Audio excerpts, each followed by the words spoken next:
అందరికీ నమస్కారం.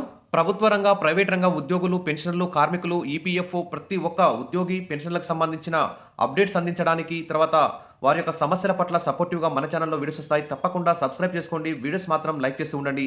ఇక వివరాలకెళ్తే ఈపీఎఫ్ఓ ఉద్యోగులకు సంబంధించి, పెన్షన్‌లకు సంబంధించి కేంద్ర ప్రభుత్వం ఒక చేదు వార్త అయితే ఇక్కడ ప్రకటించినట్టు కనిపిస్తోంది. ఇక పార్లమెంటు శీతాకాల సమావేశాల సాక్షిగా తర్వాత ప్రారంభమైన పార్లమెంటు శీతాకాల సమావేశాలు. మరి ఈ శీతాకాల పార్లమెంటు సమావేశాల్లో పలు కీలక బిల్లులకు ప్రభుత్వం ఆమోదం తెలుపుతుంది. మరి ఇప్పటికీ దాదాపు 237 సార్లు ఈపీఎఫ్ఓ మీటింగ్‌లు అయితే జరిగాయి. ఇక కోట్లాది, లక్షలాది మంది ఈపీఎఫ్ఓ ఉద్యోగులు, పెన్షనర్లు, కార్మికులు అందరూ కూడా మరి కనీస పెన్షన్ 10,000కు పెంచుతారని చెప్పేసి కోటి ఆశలతో ఎదురు చూస్తున్నారు. ఇక ప్రభుత్వం మరి ఎన్నిసార్లు క్యాబినెట్ మీటింగ్లు పెట్టినా, పార్లమెంటు సమావేశాలు నిర్వహించినా, సీబీటీ మీటింగ్లు నిర్వహించినా కానీ మరి ఈపీఎఫ్ఓ ఉద్యోగులు, పెన్షన్లకు సంబంధించి ఎలాంటి సానుకూల నిర్ణయం ప్రకటించకపోవడం. ఎన్నో బడ్జెట్లు ప్రవేశపెట్టారు.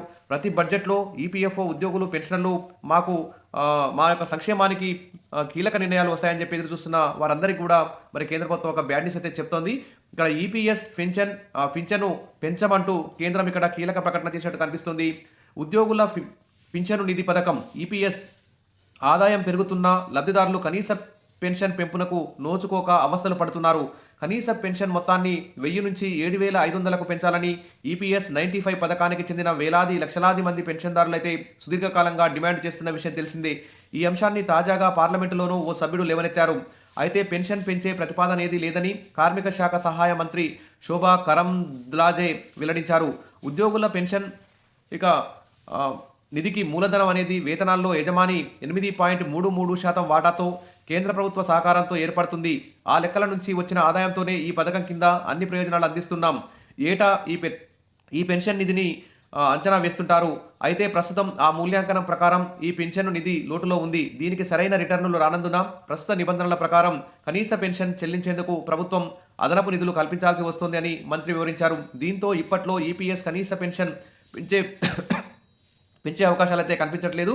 ఇక్కడ కార్మిక సంఘాలు కానీ, తర్వాత ప్రతిపక్ష పార్టీల వారు కానీ మరి ఈపీఎఫ్ఓ ఉద్యోగులకు, పెన్షన్లకు సపోర్టుగా నిలవాల్సినటువంటి అవసరం ఉంది. కార్మిక సంఘాలు, ప్రతిపక్ష పార్టీల ఎంపీలు, ప్రతిపక్ష పార్టీ నాయకులు అందరూ కూడా మరి పార్లమెంట్లో ఈపీఎఫ్ఓ ఉద్యోగులకు అండగా నిలవాలి.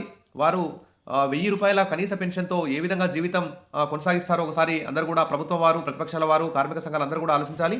ప్రభుత్వం వెంటనే ఈపీఎఫ్ఓ ఉద్యోగులతో పెన్షన్లతో చర్చలు జరిపి వారికి అనుకూలమైన నిర్ణయాలు ప్రకటించాలి. కానీ ఈ విధంగా వారి యొక్క పెన్షన్ పెంచబోమని ప్రకటించడం అన్యాయం. కాబట్టి ఈపీఎస్ పెన్షన్ని 7,500 కాదు, ప్రస్తుత ధరల అనుగుణంగా 10,000కు పెంచాల్సిన అవసరం ప్రభుత్వం మీద ఉంది. కాబట్టి డిసెంబర్లో జరగబోయే సీబీటీ మీటింగ్లో ఖచ్చితంగా మరి ఈపీఎఫ్ఓ ఉద్యోగులకు సంబంధించి కనీస పెన్షన్ 7,500 పెంచే విధంగా మరి ప్రతిపక్షాల పార్టీల వారు కానీ, కార్మిక సంఘాలు కానీ ప్రభుత్వానికి రిప్రజెంటేషన్ ఇవ్వడం ద్వారా మరి ఈ పెన్షన్ పెంపుపై ప్రభుత్వం మీద ఒత్తిడి తీసుకురావాలి.